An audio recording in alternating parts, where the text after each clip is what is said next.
星闪烁，倒映在你瞳孔。这种时光体会不够。今晚我问你几个问题，你只需要回答我是或是不是。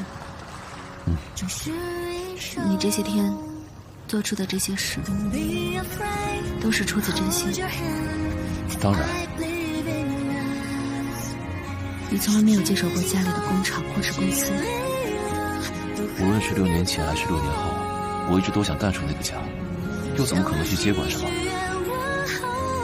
鹤山玩具厂出事前后，你完全没有参与过。我爸消失的那些专利证书，也跟你没有关系，对吗？你怎么会这么问？你先回答我。没有，绝对没有。就算我解释清楚当年的误会，你还是不愿意接受我，是因为这个吗？我没有参与过这些事情，我完全不知情。不过如果你愿意的话，我可以帮你一起查。你刚才说的话没有半点虚假。如果有半个字虚假，我当即。星闪烁，倒映在你瞳孔。这种时光体会不够，定格感受独自占有，谱写我们终是一生。Don't be afraid, hold your hand, 'cause I believe in us。十指紧扣，心泪流，都很感动。像流星许愿问候，寻找专属的宇宙。一转头，我们在约会。不是殉情吧？我老婆刚接纳我怎么可能在这个时候殉情呢？我开心还来不及呢。你看，我老婆都感动哭了。好好的，好好的啊！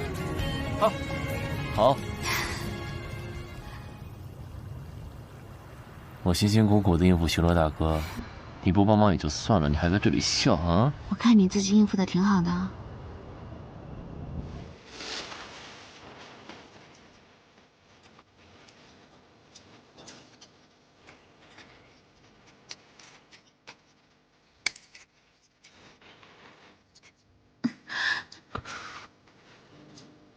怎么了？我要死了。我的吻技这么好，让你欲仙欲死。是我跟你爹死了。那你深呼吸一下。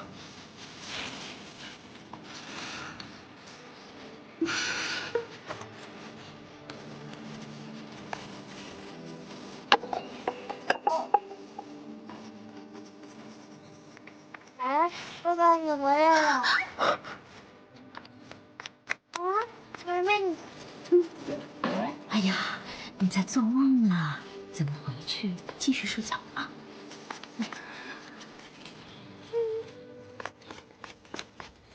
爸爸妈妈回来了。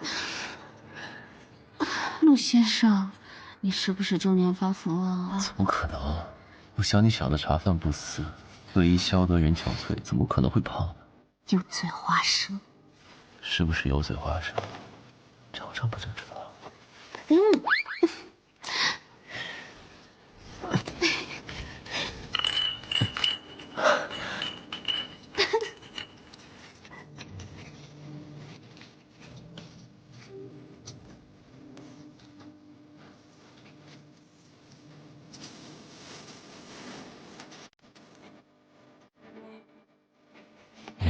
好想你。我也好想你。可是，你每次牵我的时候都让人，我的心很受伤。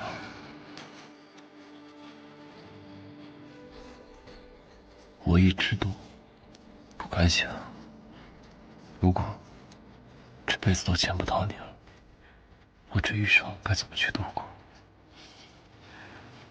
要不是意外得知玩具厂的消息，我不想让我爸一生的夙愿留下遗憾，我可能一直没有勇气回来，直到最近我才能确定，抛开那些误会，你是一个这么长情的人。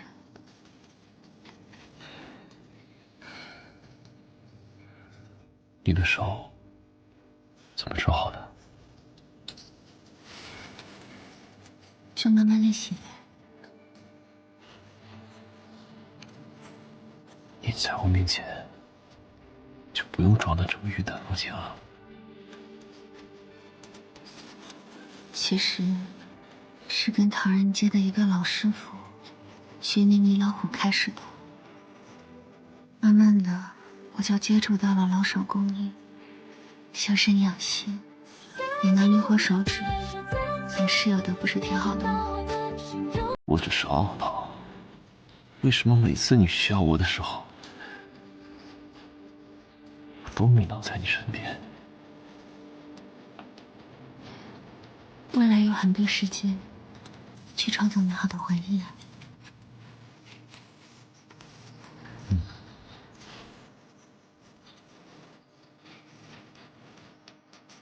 分工是谁说着急的？陆先生，你大不了是虚张声势。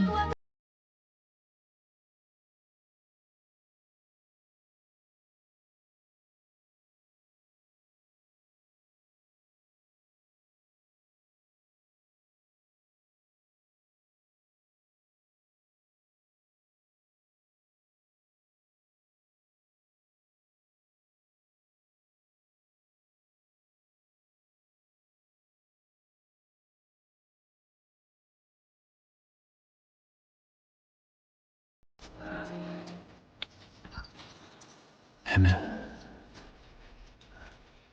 老婆，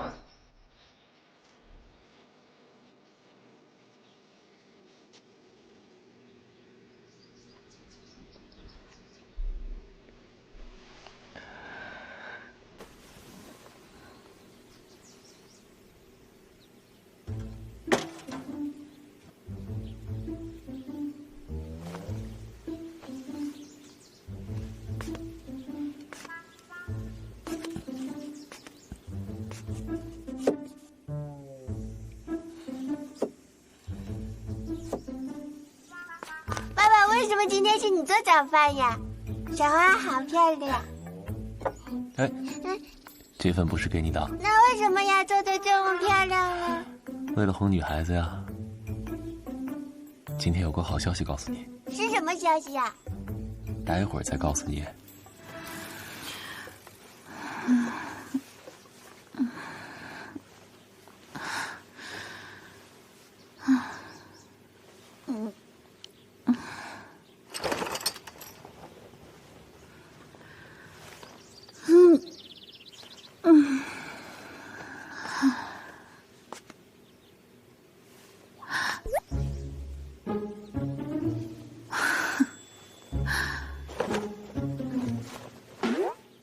爸爸，我昨晚上做梦你把花瓶打碎了，还有绵绵也来了。绵绵，你真的来了！原来我不是做梦啊。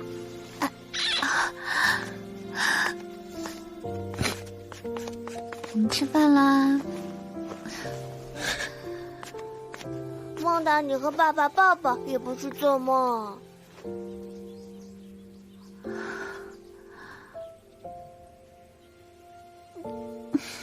因为昨天天气太冷了，所以我和绵绵抱在一起取暖。哦，爸爸，你刚才说的好消息是什么？好消息就是，妈妈要跟我们一起生活了。妈妈，我就说是我的绵绵吧。绵绵，咱们3口人永远不分开。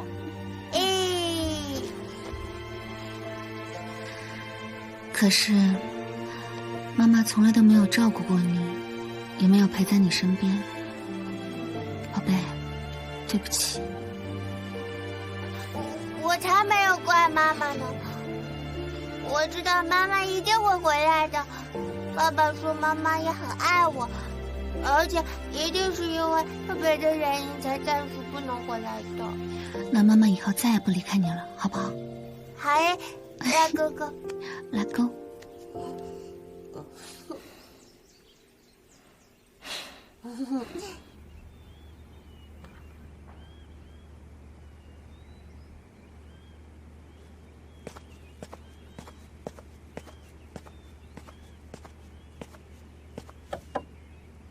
啊？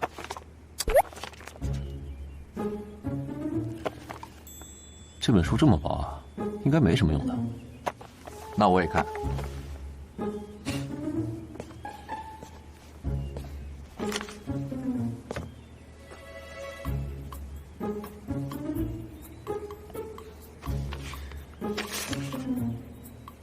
怎么了？遇到什么难题了？童小姐？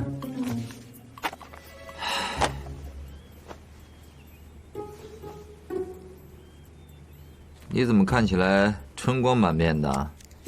没什么，只是一个平平无奇、得到滋润的老男人罢了。哎，听说你们设计项目陆续开展的不错。放心吧，我会给你暖好的，到时候你尽管跳过来。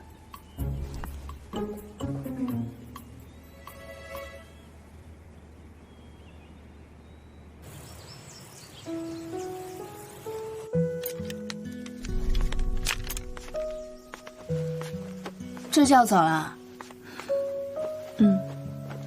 季瑶青没再来找过你吗？估计不会再来找我了。他让我当众戳穿你假冒 Halsey， 现在被打了脸，总要夹起尾巴一阵。那你爸妈那边怎么样？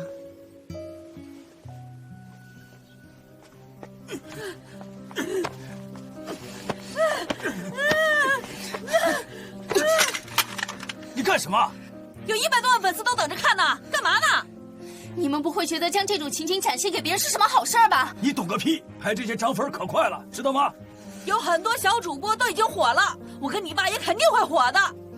把手机给我捡起来。不用管他，我们继续拍。季瑶青竟然觉得拿他们威胁我会真的有效，我巴不得他赶紧整治整治他们呢。现在只要有一不能联网的手机，人人都是视频内容的生产者，偏有人不愿去分享平时的生活，只想着哗众取宠。更何况这乱七八糟的视频内容，平台才不会给他们推的。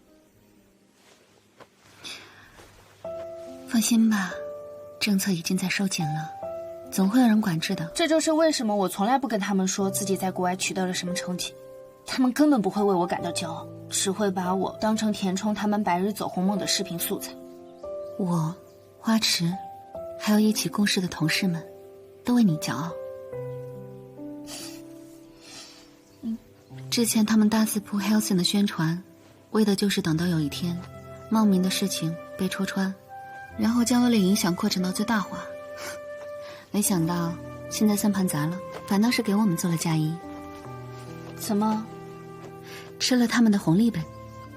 正好借着余热给你搞个设计展。你不是一直想回国发展吗？这是最好的切入点。真的？已经叫花池去张罗啦。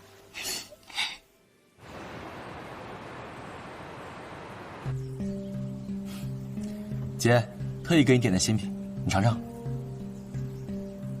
怎么了？这副表情？我以为该先发问的人会是我。我们之间有什么不可以直说？我以为你有什么想法。是你吧？将我借用 Halsey 身份这件事情捅出去，安排记者在活动上公开发难我的人是你，对吗？其实你怎么会这么说？因为我看到你了。即便你躲在人群里，躲在暗处，我还是真真实实的看到你了。还有记者手上拿着的那张照片，也很有趣。我记得是那一年，欣欣在巴黎时装会上，我给她拍的。洗出来之后，我就放在了房间里，除了你，没人能拿到它。所以，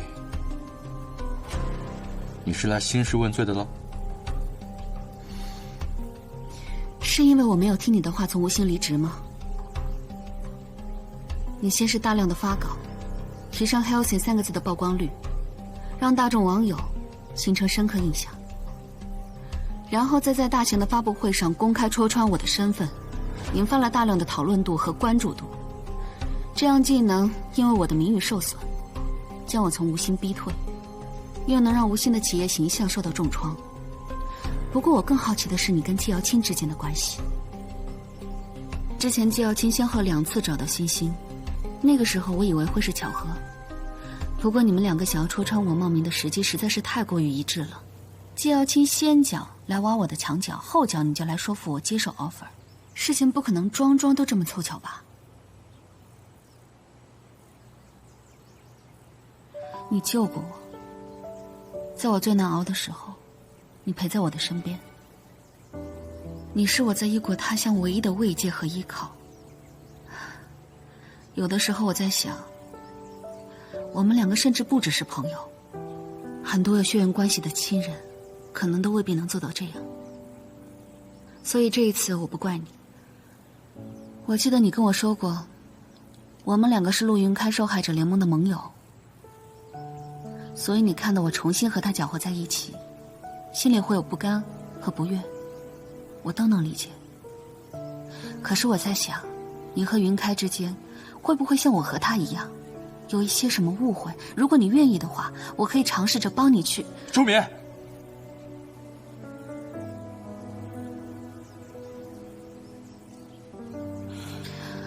好吧，你再想想，如果你愿意的话，我随时都等着你来。朱敏，姐，你们和好了？嗯。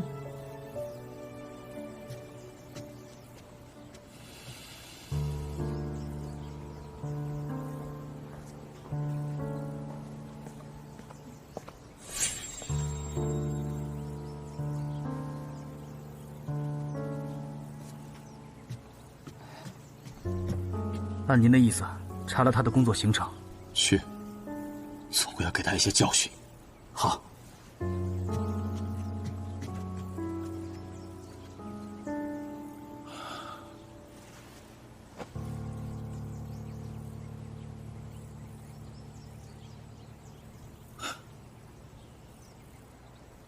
好像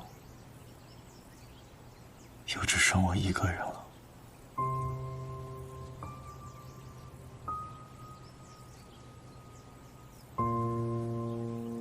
麦克，麦克，出来玩了！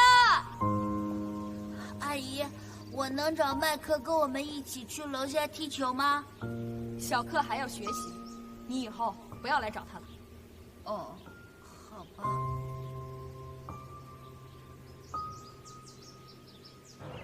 来这边，这边，哎呀，吃好了去啊！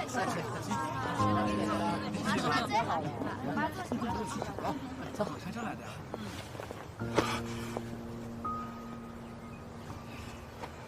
麦克，一点小伤磨蹭什么呢？要赶不上下个补习班了，发个烧就虚弱成这个样子，以后怎么成大事？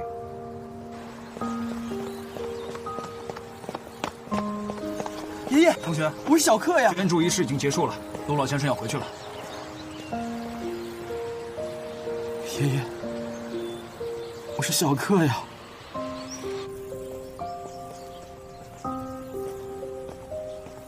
陆云开是吧？看起来也不怎么样嘛。我们不妨比比看，陆氏的家业到底会落在谁手上？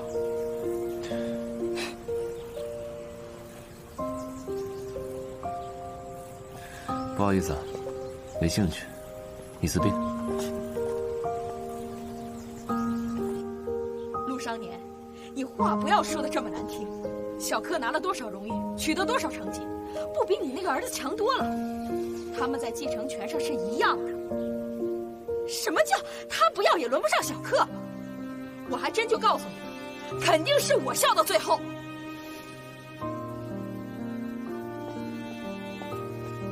还在那坐着，你能不能有点出息？把那个小崽子踩在脚下，给我出口气！哎呦，这东西！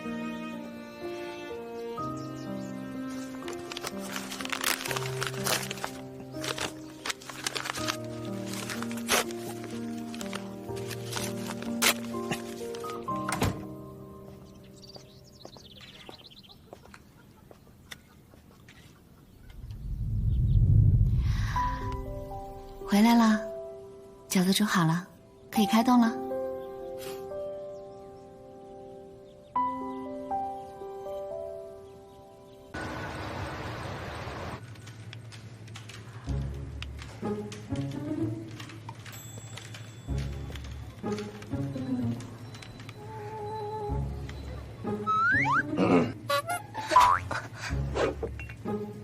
江总，这是要送给我的意思？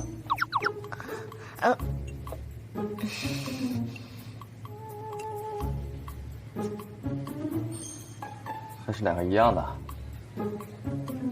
有心了。那不是买一送一吗？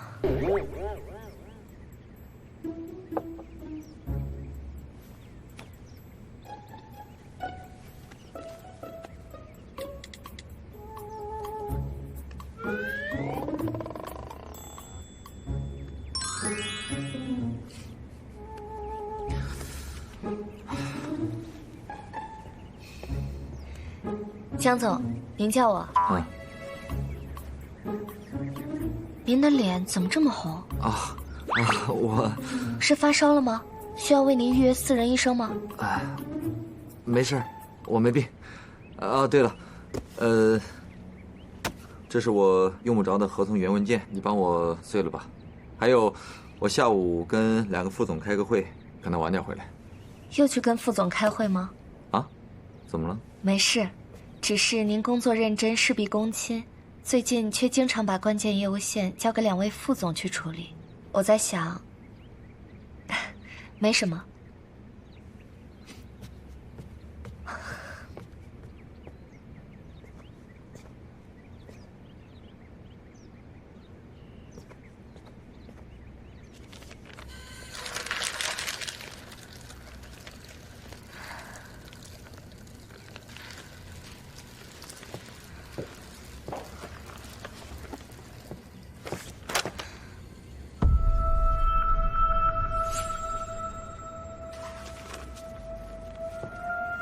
鹤山玩具厂，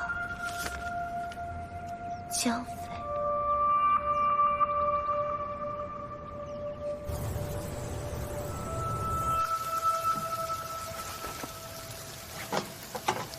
涂安姐，你说。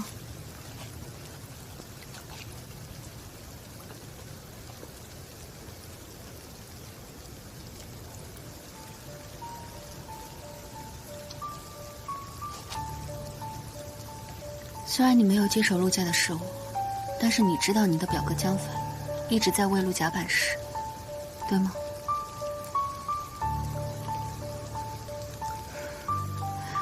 原来你一直都知道，当年陆家派江飞负责整片土地催拆的事情，你也一直都知道我在调查鹤山玩具厂的事情，你还瞒着我。你在江边信誓旦旦的起誓，原来是在钻个空子呢。江飞从小和我一块长大，他的为人我是最清楚不过的了。我相信，他对这件事情也不知情。你相信？你凭什么相信？你又不是当事人。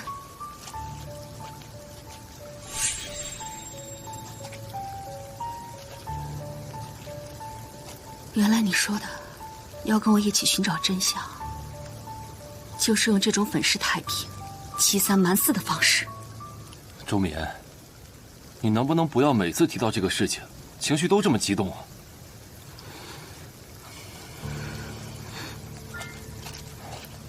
啊？小心！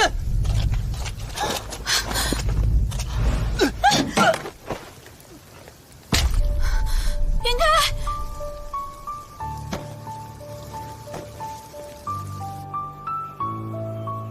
不要动，不要动。好了吗？还没有，等一下啊。好了好了，谢谢你。哎，还没好呢。云开，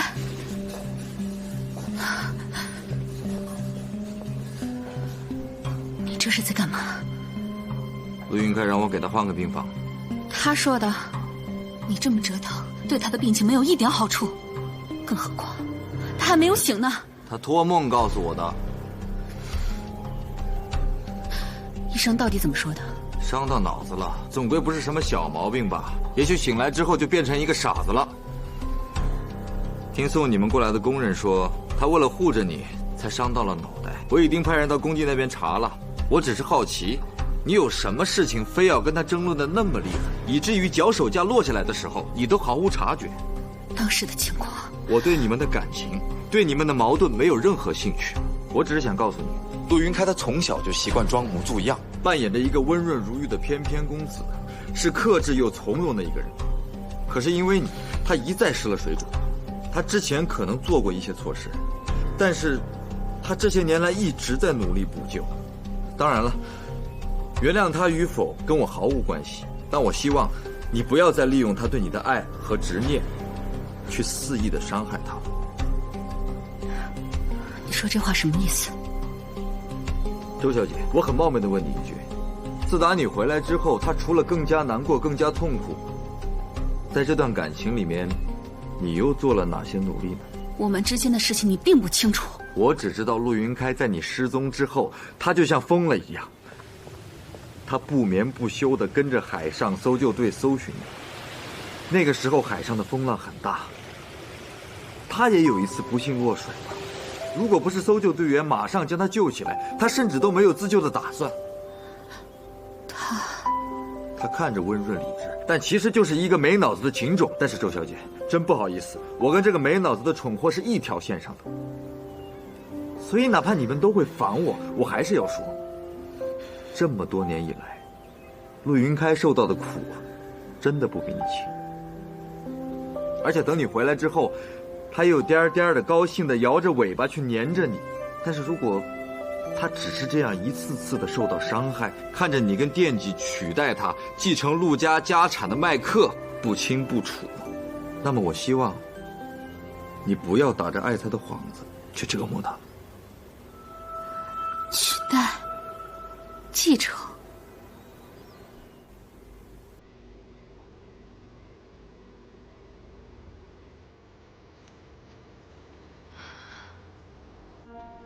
江飞火气很大，可能是因为你受伤很严重吧。他还说，你脑部受到很严重的创伤，醒来之后就变成一个小傻子了。你放心吧，我会在这儿一直陪着你，一步都不会离开的。你要赶紧好起来，证明给他看，你不会，好不好？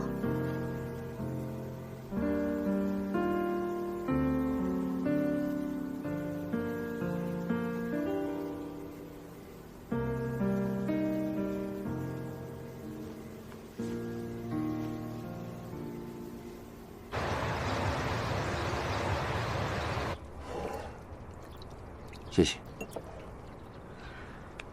所以有什么话不能在公司说，还专门把我约到外面来？是私事，不是公事，所以在外面说比较方便。啊，私事啊。好，那你说吧，我准备好了。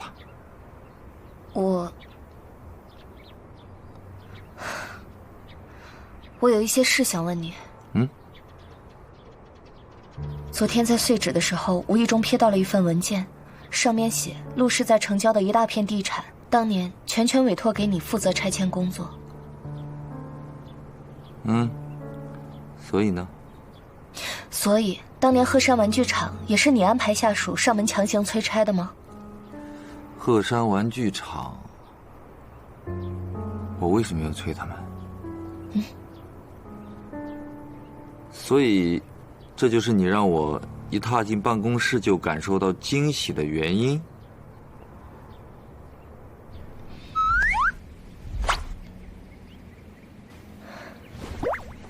这个拆迁协议确实是周叔亲笔签的字，他是自愿的，跟地产方没有矛盾。我当然知道了。可是当年的门卫大爷说，有一伙人气冲冲的上门催拆，就在火灾发生之前。那我就不知道了。反正我只知道我最讨厌气冲冲的下属，所以我已经如实相告了，你什么时候可以把给我的这些惊喜都复原了？不好意思，江总，我马上复原。为了表示歉意，要不我晚上请您吃饭吧？7点钟之后吧，我把后面玩具线已经交给李总负责了，后续还有很多事情没有谈清楚。你先赶紧收拾吧，走了。所以，你真的是在把权力下放？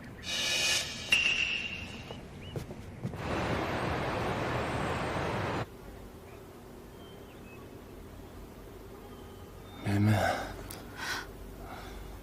绵绵，别走！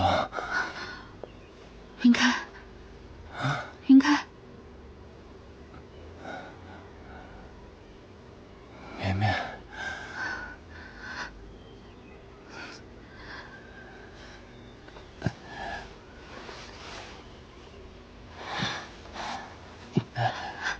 小心！绵绵，对不起，我不应该不小心大声凶你的。反省的这么深刻，很有难得的样子。我真的没有办法再承受你再一次离开我。当你转身要走的时候，我真的慌了。我发誓，我以后一定不会再大声凶你了。好会说话的一张嘴，我以前怎么没发现呢？看来你没有被砸傻。就是因为以前装深沉、装沉稳、装太久，所以才错过了那么多。要是我装傻能让你一辈子都在我身边的话，那我宁愿变傻。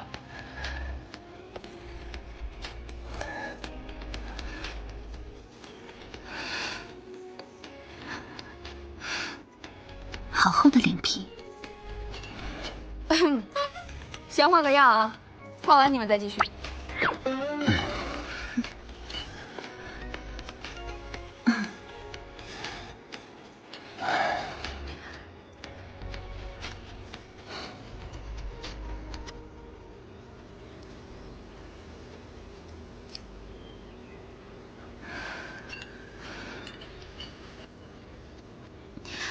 回去按医嘱换药就行，没别的问题的话，早点把出院办了。好的，谢谢，辛苦你了。哎，不客气。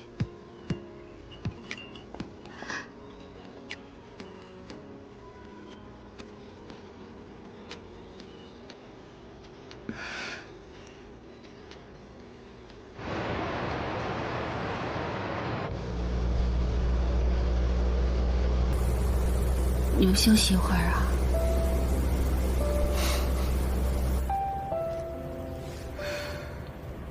为什么一直没跟我说过你跟麦克之间的关系？还是今天我在病房门口听江匪提起来的？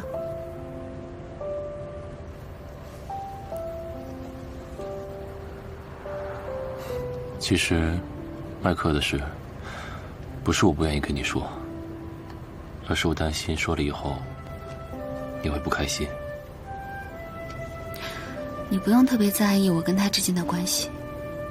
我们两个是恋人，是孩子的父母，应该交心、坦诚，毫无保留。我其实不是故意要瞒着你的，麦克是我父亲前妻的孩子，小我4岁。因为想要继承家族的产业，所以从小就把我当成假想敌。是你的弟弟？怎么会是你的弟弟？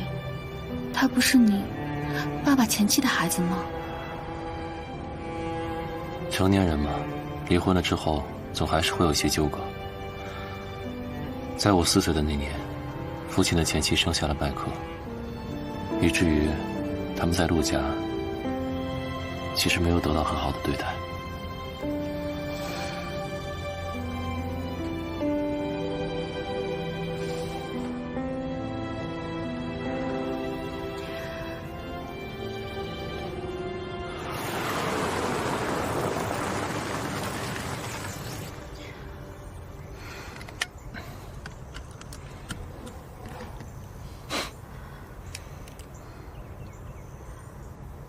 说说吧，我想听听后文了。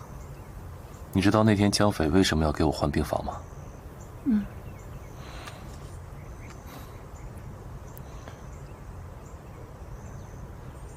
医院最尽头的那个病房，避免了过往来人的干扰，很容易发现行事诡异的人。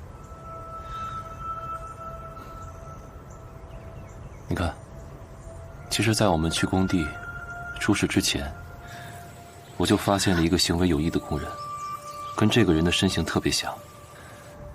所以我想，他应该是在工地得逞之后，赶紧到医院来，对我的情况进行了解，然后上报。这个人我好像见过，我记得我跟麦克有一次吃饭的时候，我刚出门就遇到了他。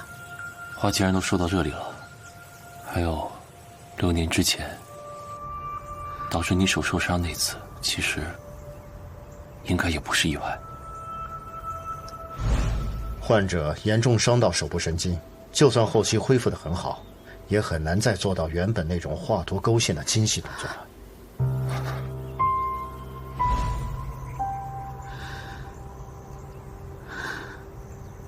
可是他救过我，在我最失意的时候陪在我身边，给我温暖。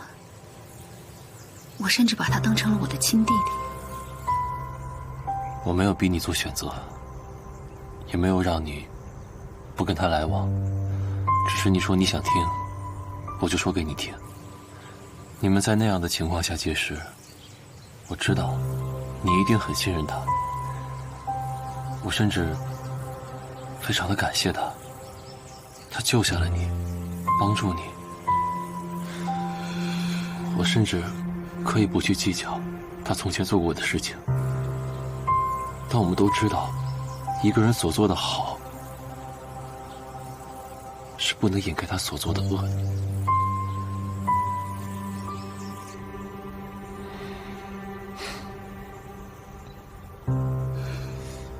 哎呀，你怎么了？是不是头疼了？没事，就是你今天还没亲我呢。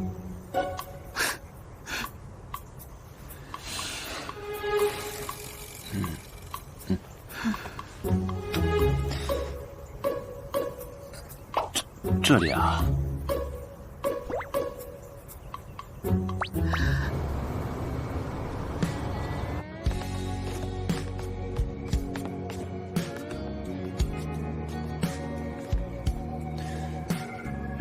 其实只是一点皮外伤，你不用一直跟着我。怎么了？想跟我进去洗洗啊？医生说了，热气不能蒸太久，伤口不能碰到水，知道吗？遵命。那一会儿我要是洗了10分钟还没出来的话，就进来抓我。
训练一定会让手伤康复的。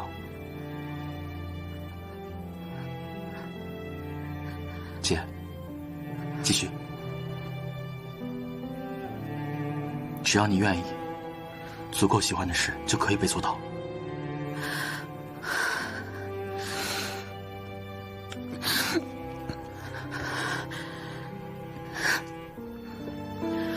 我我可以的，我一定可以重新画图的。我们可以完成要做的事，也可以打败共同的敌人。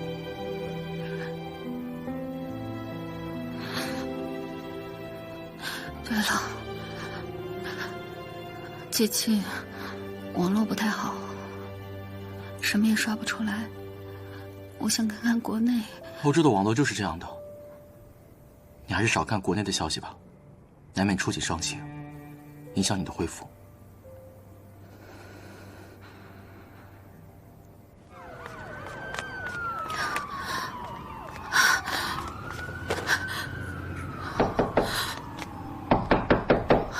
姐，是我。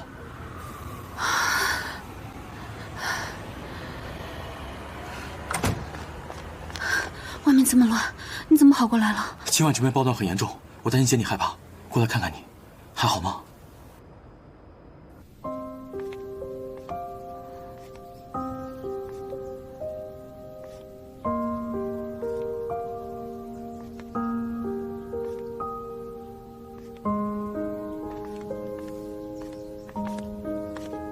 姐，姐，你怎么了，姐？你知道穆卡尔吗？时尚大帝穆卡尔。今天我在街上帮助了一位老人家，他西装笔挺，满头银发，梳着背头。无意间，他瞥到了我的设计稿，他说：“哇哦。” Diamond Beer， 然后他就约我去缇娜总部喝咖啡。时尚大帝穆卡尔，他约我去喝咖啡哎！我早就说过，你可以做到的，你一直都很棒。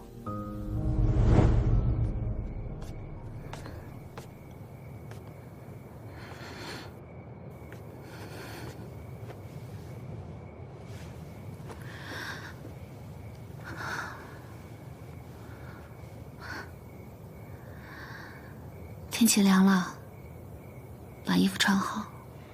绵绵给我穿。麻烦陆总，你能不能正色一点？你伤到的是头，又不是手。头有点疼了。能站起来吗？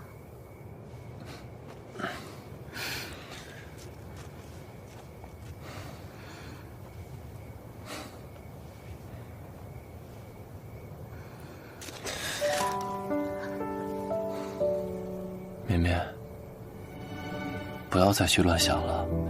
我每次看到你那样，我心里都会很心疼的。一切都会过去的，一切都会变好的，相信我，我一定会帮你找到真相的。我明白的。其实事情过了这么久，我早就已经过了悲痛期。这是我爸生前那么热爱玩具的一个人，如果他知道他的设计下落不明，一定会非常难过的。我不想看到他失望，所以我才执着的想保护他的设计。在我受伤之后很长一段时间，我都没有碰过玩具了。那个时候，我每天一边刻着木板年画做复健，一边以泪洗面。我经常会做一个梦，梦里我爸失望地看着我，说我没有继承他的遗志。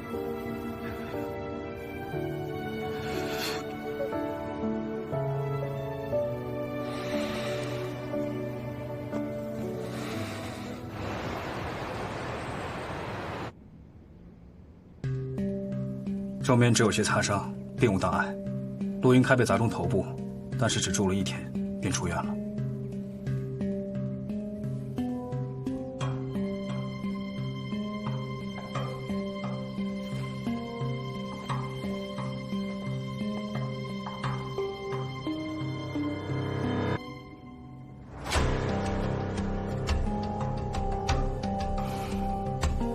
陆云开1天就出院了。原来重症都是耍我的。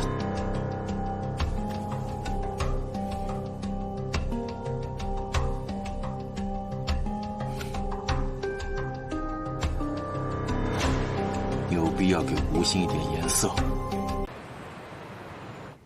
江总，请。相信你也看出来了吧？我现在在往下放权。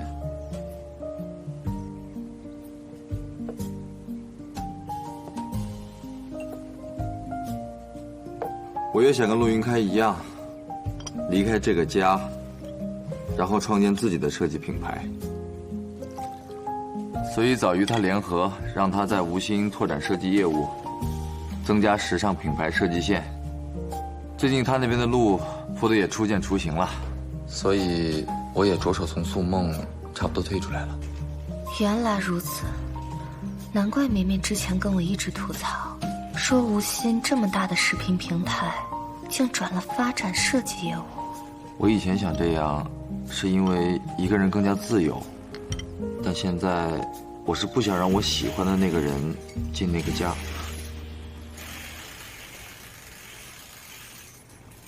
等我有一个人想要守护的时候，我忽然就理解云开了。所以你知道我说的那个人是谁吧？江总，您刚刚说什么？我没有听清。没事。现在的年轻人都喜欢自由，像您这样的豪门，就像一座围城，外面的人想进去，里面的人想出来。苏梦一直都是本省最大的玩具制造商，很长一段时间几乎垄断了市场。您有说放就放的魄力，真的很令人佩服。我看您最近在接触公司几个比较有潜力的设计师，是想到时候一起带过去。还请老板到时候务必要把我带着。放心吧，我忘了带谁，也不会忘记带你。得赶紧告诉绵绵一下。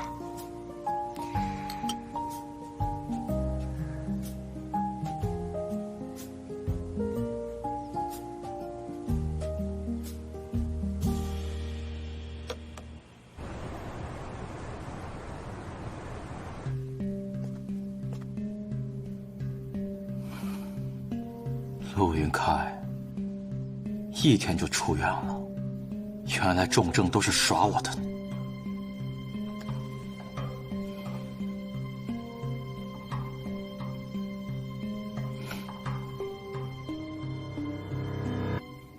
有必要给吴昕一点颜色。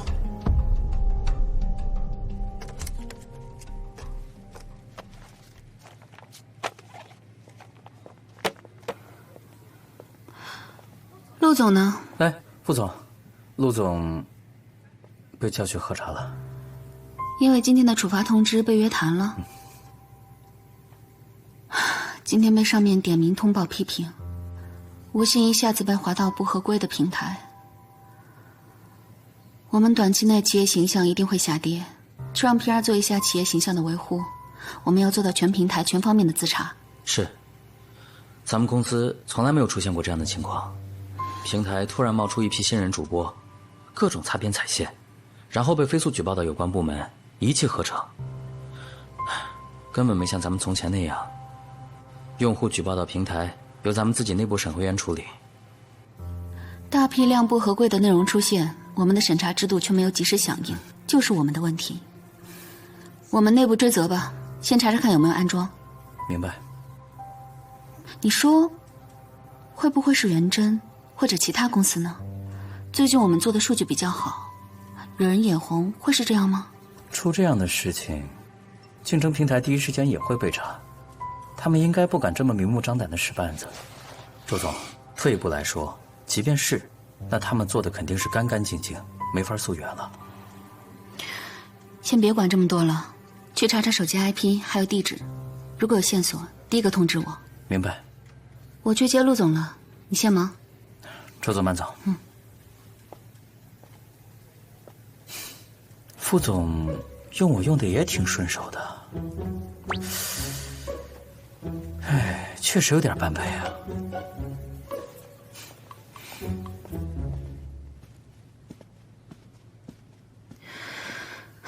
老板，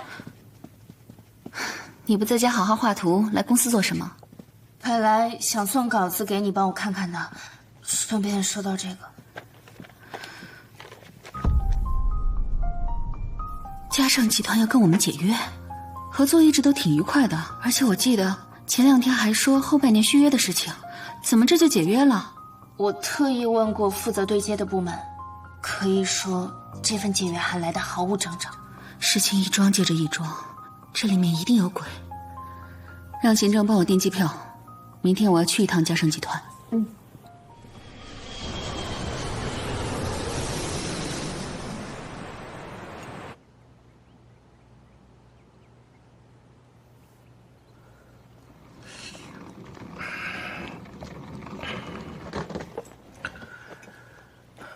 风尘仆仆的，下了飞机就过来了。看来你很急啊。死得不明不白的，肯定着急啊。不过您还能见我，也算是谢天谢地了。见你是我个人行为，跟公司态度无关。那我就直说了，这个事还有余地吗？解约是公司层面的决定，我个人无法左右。连您的位置都说不上话，那我愈发的好奇，到底是谁有这么大的颜面，能够请得动嘉盛集团老董事长的佛面，就为了刁难我这样一个小角色，去敲一个平平无奇的单。辛苦你跑这一趟，还带了这么多行李，只怕没有什么常待的必要，要无功而返了。这不是我的东西，是我特意给您带的。哦，给我的？上次看您对我的作品还算满意，所以带了套新的木板年画给您。2只泥老虎是用陕西万泉沟的泥土做的，知道您的家乡比较远，平时把它放在桌子上，也可以做个念想。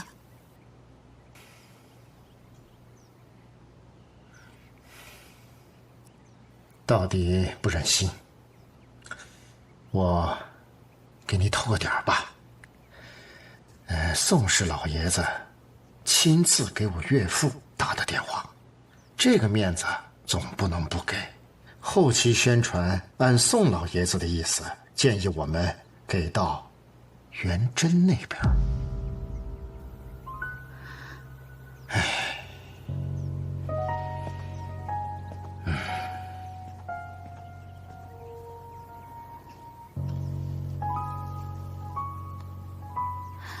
宋秉珠，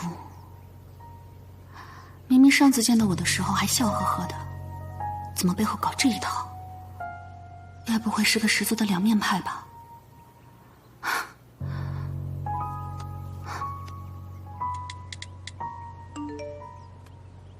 上次那个停产的玩具厂是宋秉烛投资建的，绕了一道代持人，刚查出来。哼，热闹了。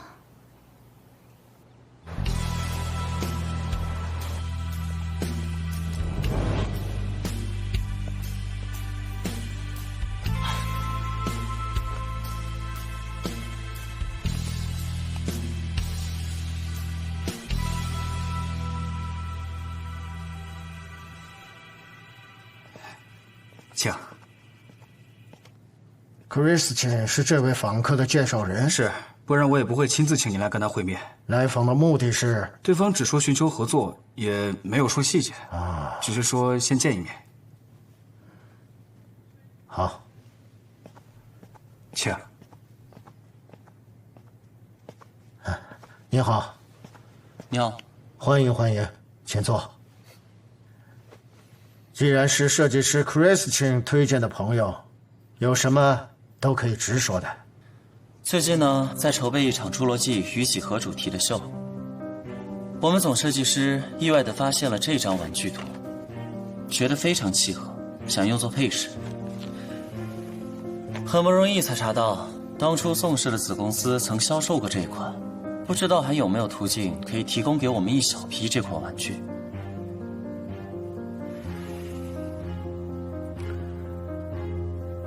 是这样，宋氏只是在多年以前试水过玩具业务，但早就砍掉了，并没有正式发展成集团业务。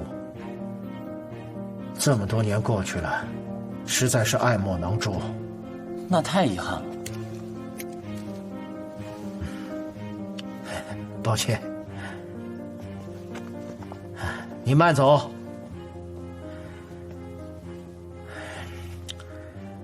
怎么这款玩具还会有人提起？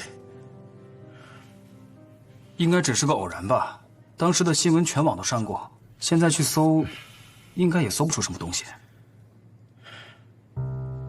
你知道我不喜欢有人再提起宋氏做过玩具的事。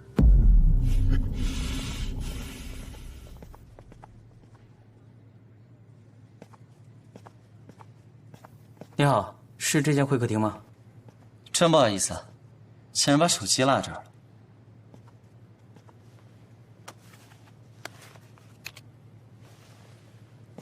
找到了。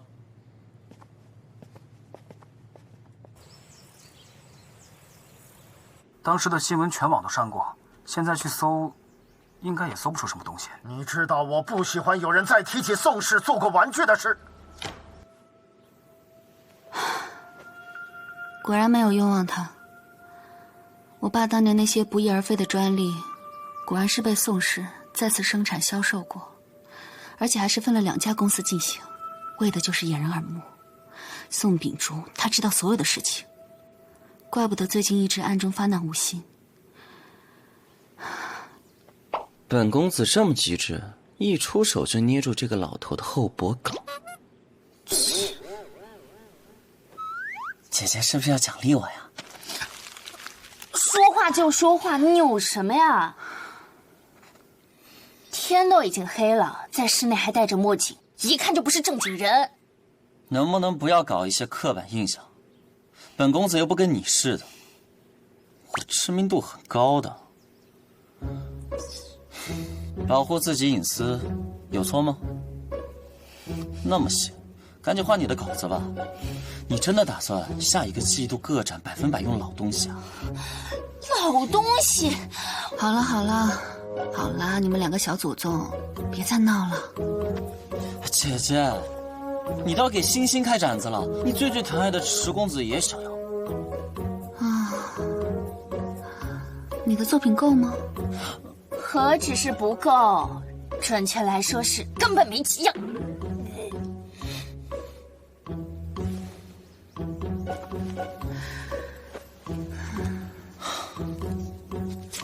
是我太笨了，每天只知道为了姐姐在外面抛头露面，忙这忙那，最后连自己的本业都要荒芜。姐姐要是嫌弃本公子了，那本公子以后躲得远远的也没关系的。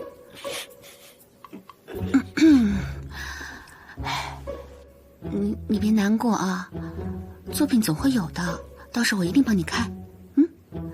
哎，下一季的新品你准备好了吗？虽然你们把所有的工作都推给了本公子，下一届的新品都压在了本公子身上，但本公子也没有抱怨过什么，都是完成好了，确保工作室运转无误，才来看你们的。我们也没少做。好了，你不要再说话了。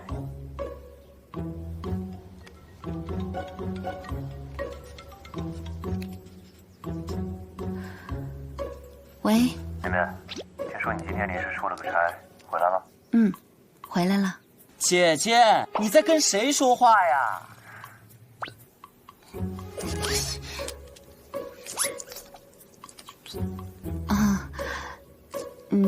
你忙好了？啊，我忙好了。现在准备回家了，你也早点回家吧。好。姐姐，都这么晚了，他让你一个人回家呀？要换做我，肯定会来接姐姐的。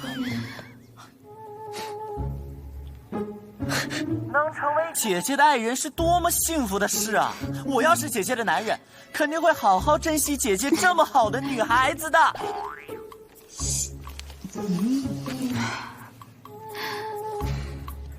你你在哪里？我现在立马就来接你。我家。好的。姐姐啊，本公子住哪个房间啊？你出去住。啊？我不要。一来呢，你得减少跟我们的接触，为了避嫌；二来呢，主要怕你影响我画设计稿。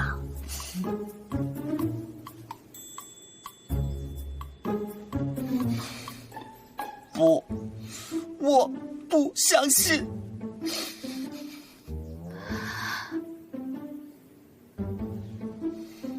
哼，本公子要将你们通通打入冷宫。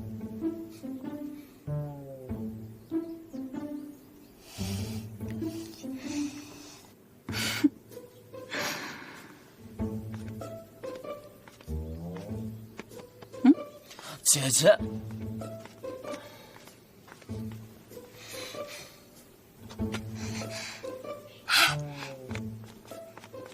你是不是在外面待太久了，所以不太清楚老板这边的进度啊？这电话一听，还有什么不明白的？这剧本我熟，无非就是他逃、他追、他插翅难飞，经典路数了。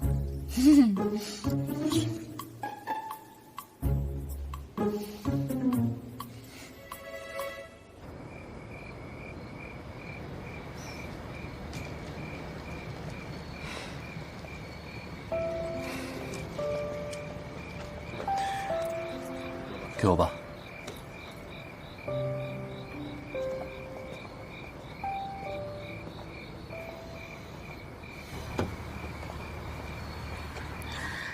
哼。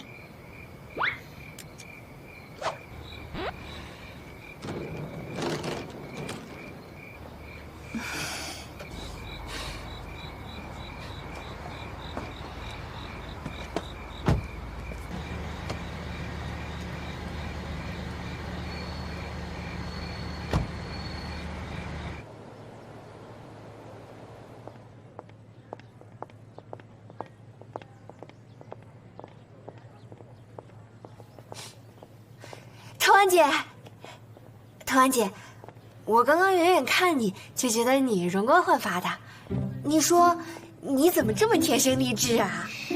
主要是我周末去打了一个昂贵的水光针。哦，比我美的仙女还比我努力，我立刻想个好招，周末也去打一个贵的。你就不用了。是我还没到年纪吗？是你工资还没到年龄，还不如留着这些钱吃点好吃的。说吧，找我什么事儿？瞧您说的，我就是单纯的被你的美色吸引。3、2，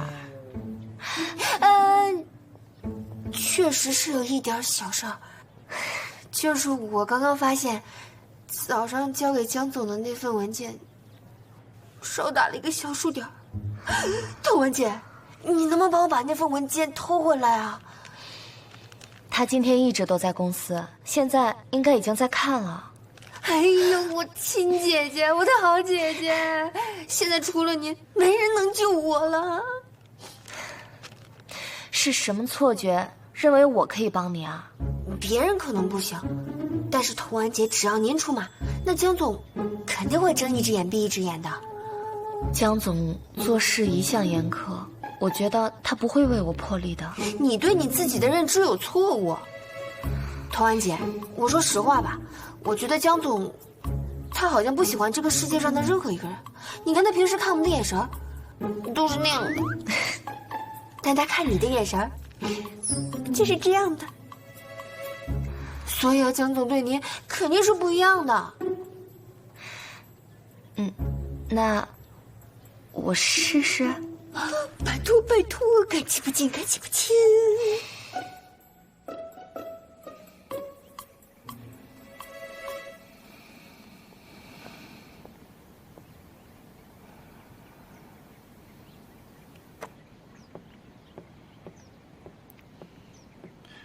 这份文件上面写错了一个数，是谁负责的？抱歉，江总，是我没有检查出来。是我给你的工作压力太大，工作太多了吗？不然给你配个助理。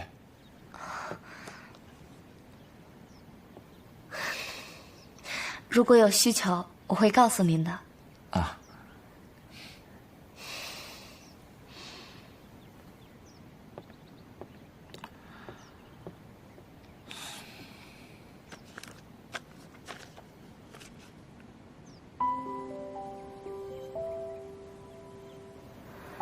他对我好像真的不太一样。老板好。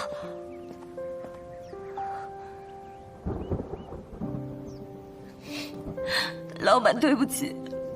童小姐，我想你很清楚，我给你的工资是所有公司中最高的。老板，你很大方。不是我大方，是我觉得你值得这么高的薪水。而现在这次非专业的问题出现之后，我想我应该重新考虑一下。老板，我保证，同样的问题我以后绝对不会再犯了。不是同样的错误，而是任何问题，我都不希望再发生第二次。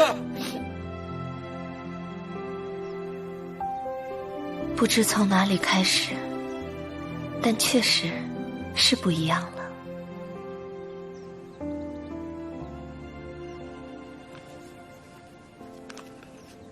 童婉，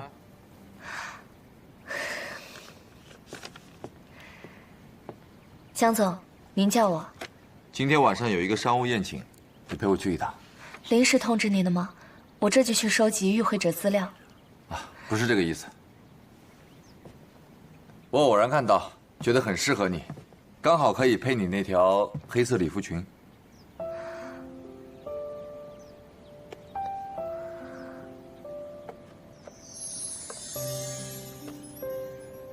这太贵重了。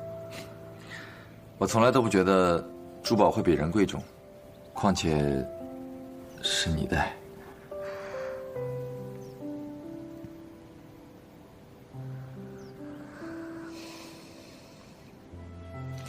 那谢谢你。